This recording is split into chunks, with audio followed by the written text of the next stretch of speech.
क्या कर्म फल सबको मिलता है, बेटा बनकर, बेटी बनकर, दामाद बनकर और बहू बनकर कौन आता है। एक कहानी के माध्यम से जिसका तुम्हारे साथ कर्मों का लेना देना होता है, लेना देना नहीं होगा तो नहीं आएगा। एक फौजी था, उसके माँ नहीं, बाप नहीं, शादी नहीं, बच्चे नहीं, भाई नहीं, बहन नहीं, अकेला ही कमा कमा के फौज में जमा करता जा रहा था। तो थोड़े दिन में एक सेठ जी जो फौज में माल सप्लाई करते थे, उनसे उनका परिचय हो गया और दोस्ती हो गई। सेठ जी ने कहा, जो तुम्हारे पास पैसा है वो उतने के उतने ही पड़ा है, तुम मुझे दे दो, मैं कारोबार में लगा दूं तो पैसे से पैसा बढ़ जाएगा, इसलिए तुम दे दो। फौजी ने सेठ जी को पैसा दे दिया। सेठ जी ने कारोबार में लगा दिया। कारोबार उनका चमक गया, खूब कमाई होने लगी, कारोबार बढ़ गया। थोड़े ही दिन में लड़ाई लग गई। लड़ाई में फौजी घोड़ी पर चढ़कर लड़ने गया। घोड़ी इतनी बदतमीज थी कि जितनी जोर जोर से लगाम खींचे उतनी ही तेज भागे। खींचते खींचते उसके गलफर तक कट गए, लेकिन वो दौड़कर दुश्मनों के गोल में जाकर खड़ी हो गई। दुश्मनों ने वार किया, फौजी भी मर गया, घोड़ी भी मर गई। अब सेठ जी को मालूम हुआ कि फौजी मर गया तो सेठ जी बहुत खुश हुए कि उसका कोई वारिस तो है नहीं, अब ये पैसा देना किसको। अब मेरे पास पैसा भी हो गया, कारोबार भी चमक गया, लेने वाला भी नहीं रहा। तो सेठ जी बहुत खुश हुए। तब तक कुछ ही दिन के बाद सेठ जी के घर में लड़का पैदा हो गया। अब सेठ जी और खुश कि भगवान की बड़ी दया है, खूब पैसा भी हो गया, कारोबार भी हो गया, लड़का भी हो गया, लेने वाला भी मर गया। सेठ जी बहुत खुश। वो लड़का होशियार था, पढ़ने में समझदार था। सेठ जी ने उसे पढ़ाया लिखाया। जब वह पढ़ लिख कर बड़ा हो गया तो सोचो कि अब ये कारोबार संभालेगा, चलो अब इसकी शादी कर दें। शादी करते ही घर में बहुरानी आ गई। अब उसने सोचा कि चलो बच्चे की शादी हो गई, अब कारोबार संभालेगा। लेकिन कुछ दिन में बच्चे की तबीयत खराब हो गई।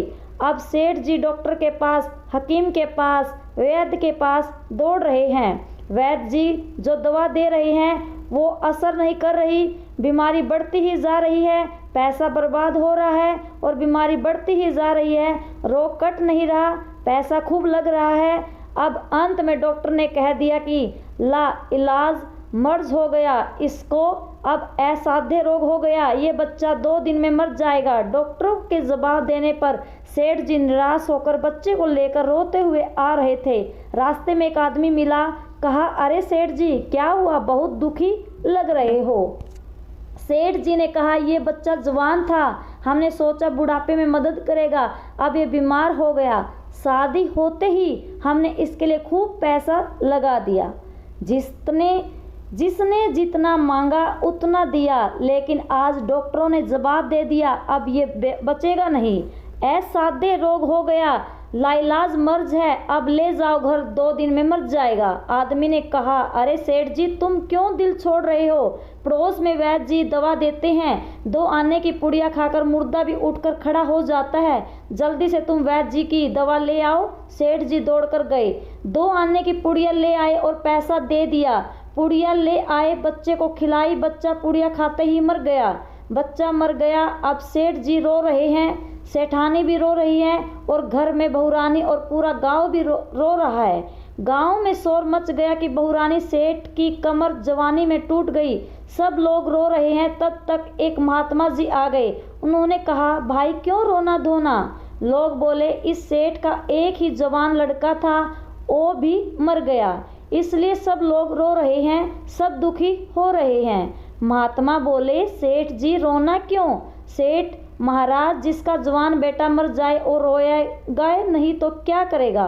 महात्मा, तो आपको क्यों रोना। सेठ, मेरा बेटा मरा तो और किसको रोना। महात्मा, और उस दिन तो आप बड़े खुश थे। सेठ, किस दिन। महात्मा बोले, फौजी ने जिस दिन पैसा दिया था। सेठ ने कहा, हाँ, कारोबार के लिए पैसा मिला था तो खुशी तो थी। महात्मा बोले, और उस दिन तो आपकी खुशी का ठिकाना ही नहीं था। सेठ बोला, किस दिन। महात्मा बोले, अरे जिस दिन फौजी मर गया, सोचा कि अब तो पैसा भी नहीं देना पड़ेगा। माल बहुत हो गया, कारोबार खूब चमक गया, अब देना भी नहीं पड़ेगा। बहुत खुश थे। सेठ बोला, हाँ महाराज, खुश तो था महात्मा, और उस दिन तो आपकी खुशी का ठिकाना ही न था। पता नहीं कितनी मिठाइयाँ बट गई। सेठ, किस दिन? महात्मा, अरे जिस दिन लड़का पैदा हुआ था। सेठ, महाराज, लड़का पैदा होता है तो सब खुश होते हैं, मैं भी हो गया। तो क्या बात? महात्मा, उस दिन तो खुशी से आपके पैर जमीन पर नहीं पड़ते थे। सेठ, किस दिन? महात्मा, अरे जिस दिन बेटा ब्याहने जा रहे थे। सेठ, महाराज, बेटा ब्याहने जाता है तो हर आदमी खुश होता है, तो मैं भी खुश हो गया। महात्मा, तो जब इतनी बार खुश हो गए तो जरा सी बात के लिए रो क्यों रहे हो? सेठ, महाराज, ये जरा सी बात है, जवान बेटा मर गया, ये जरा सी बात है। महात्मा, अरे सेठ जी, वही फौजी पैसा लेने के लिए बेटा बनकर आ गया। पढ़ने में, लिखने में, खाने में, पहनने में और शौक में, श्रृंगार में जितना लगाया था लगाया, शादी ब्याह में सब लग गया, और ब्याज दर ब्याज लगाकर डॉक्टरों को दिलवा दिया। अब जब 2 आने पैसे बच गए वो भी वैद्य जी को दिलवा दिए और पुड़िया खाकर चल दिया।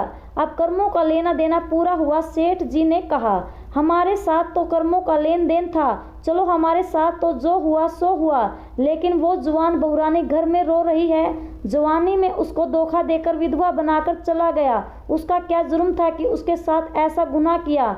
महात्मा बोले, यह वही घोड़ी है जिसने जवानी में उसको धोखा दिया, उसने भी जवानी में उसको धोखा दे दिया। वैद्य, शास्त्र व पुराणों के साथ साथ सभी साधु संतों का कहना है कि यह संसार कर्मों का लेखा जोखा है, इसमें जो जीव चिंते हैं वो समझदारी से भवसागर पार हो जाएगा। अगर वीडियो अच्छी लगी हो तो लाइक करें।